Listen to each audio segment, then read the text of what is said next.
Well, hey there, fellow sojourners, and welcome back to another edition of Appropriate in the Culture.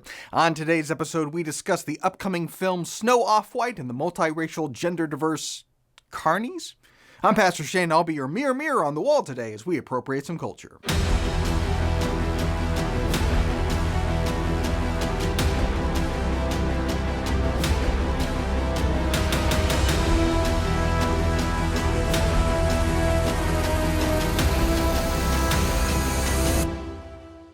So if you're unaware, the creative juggernauts at Disney are making a live-action remake of Snow White and the Seven Dwarfs, which is not to be confused with Snow White and the Huntsman. That's Universal. But what isn't Universal is love for the grim fairy tale, as every single creative decision was made in direct opposition to Snow White and the Seven Dwarfs, starting with casting.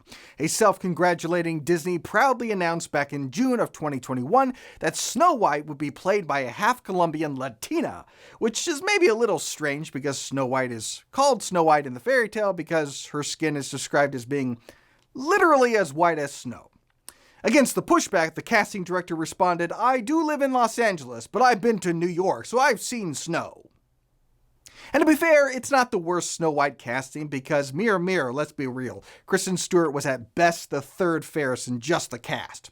But the progressive casting of Snow White as Off-White wasn't progressive enough, and professional little person Peter Dinklage criticized the use of dwarves. Peter Dinklage is criticizing Disney's live-action remake of Snow White and the Seven Dwarfs, accusing the studio of double standards and calling on Disney to reassess the entire project. Yeah, while the cast is racially diverse, with Latina actress Rachel Ziegler playing Snow White, Peter called out the other damaging stereotypes seen elsewhere in the story as he spoke on Mark Maron's WTF podcast.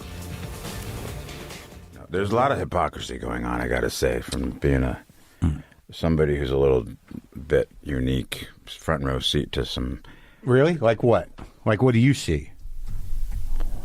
Well, it's really progressive to cast literally no offense to anything, but I was a little taken back by the they're very proud to cast a Latino actress as Snow White. Yeah. But you're still telling the story of Snow White, yeah. Seven Dwarfs. Sure. So, take a step back and look at what you're doing there. Yeah. I know. That makes no sense to me. You're progressive in one way, but you're still making that backward story of seven dwarves living in a cave. What the are you doing, man? Have I done nothing to advance the cause from my soapbox? I guess I'm not loud enough. Now, I can understand why Peter Dinklage would assume that even on a soapbox he would still be overlooked. But he wasn't. As recent cast photos reveal, 6 little actors were told to take a hike and you need not apply because Peter Dinklage hath spoken.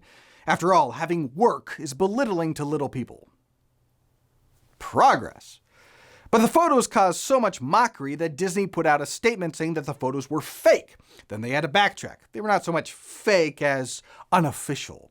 But officially, Snow White and the Seven Dwarfs will not feature 7 dwarves, but one little person, a female, a couple of minorities, and some dudes who raided their mother's closet.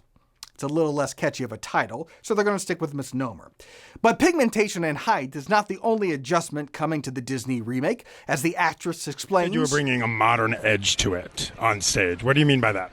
I just mean that it's no longer 1937, and we absolutely wrote a Snow White that is not going to be saved by the prince. She's not going to be saved by the prince, and she's not going to be dreaming about true love. She's dreaming about becoming the leader she knows she can be, and the leader that her late father told her that she could be if she was fearless, fair, brave, and true. And so it's just a really incredible story for, I think, young people everywhere to see themselves in. Snow White is running for president. I'm launching my campaign. Yeah. Yes, Snow White is a modern woman. She don't need no man. She don't want no man. It's not 1937, which is good to know because I've been writing the wrong year on my checks. No, actually, it's more like 1337, a period of knights and castles and bows and arrows and less feminism. But this is Snow White and the Seven Dwarfs for a modern audience. And by modern audience, I mean an audience that hates everything about Snow White. Which seems a little baffling, right? Who is this film for? Who is the person who is excited to see this? Who just loves Snow White and the Seven Dwarfs, but never really loved, Snow White, or the Seven Dwarfs, or the plot? See, the thing is, the creators behind this film hate everything about Snow White and the Seven Dwarfs. They hate Snow White's pigment, they hate her character, they hate her motives, they hate the time period, they hate the dwarves, they hate the premise, they hate the conceit, they hate everything about it. So why are they making it?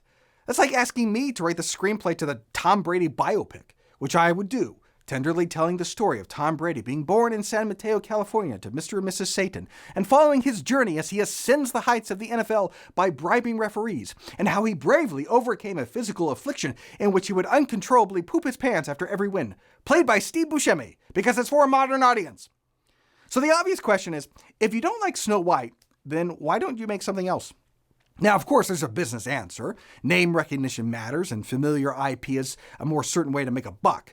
But these are creative people. It can't just be all a paycheck. And if it were just about a paycheck, well then, why not just do a beat-for-beat live-action remake of the Disney classic like other hollow corporate shills? The purpose behind the film is not creation, but deconstruction, in the same way that serial killers deconstruct small animals. The allure for the filmmakers is religious iconoclasm, no different than the destruction of cultural heritage by the Islamic State, and motivated for the same reason. The West's cultural heritage is incompatible with wokeism, and so in whatever means or way or method, it must be replaced. Like George Orwell said in 1984, every record has been destroyed or falsified, every book rewritten, every picture has been repainted, every statue and street building has been renamed, every date has been altered, and the process is continuing day by day and minute by minute. History has stopped. Or as Karl Marx purportedly said, take away the heritage of a people and they are easily conquered. So statues are toppled or removed. History is falsified with things like Howard Zinn's A People's History of the United States and the 1619 Project. Columbus Day becomes Indigenous Peoples Day. Every traditional institution is hollowed out, marriage redefined, gender roles subverted, and every story must be reimagined for the modern era. The fables and myths that originate from the West are a part of our cultural heritage, which is precisely why they want to replace it. They hate our cultural heritage as much as the Islamic State hates any cultural site that isn't rooted in Islam and destroys it for essentially the same reason. Why sign on to do an adaptation from a source material that you hate everything about? Well, there's really only one reason: so that you can supplant it. Cultural heritage destruction is the point. Well, that's it for today. As always, if you like what we're doing here, like, subscribe, leave a 5-star review or a comment, follow me on the major socials, join my author's Facebook page. I have a major announcement coming up, so stay tuned for that, and I'll see you next time for more Appropriating the Culture.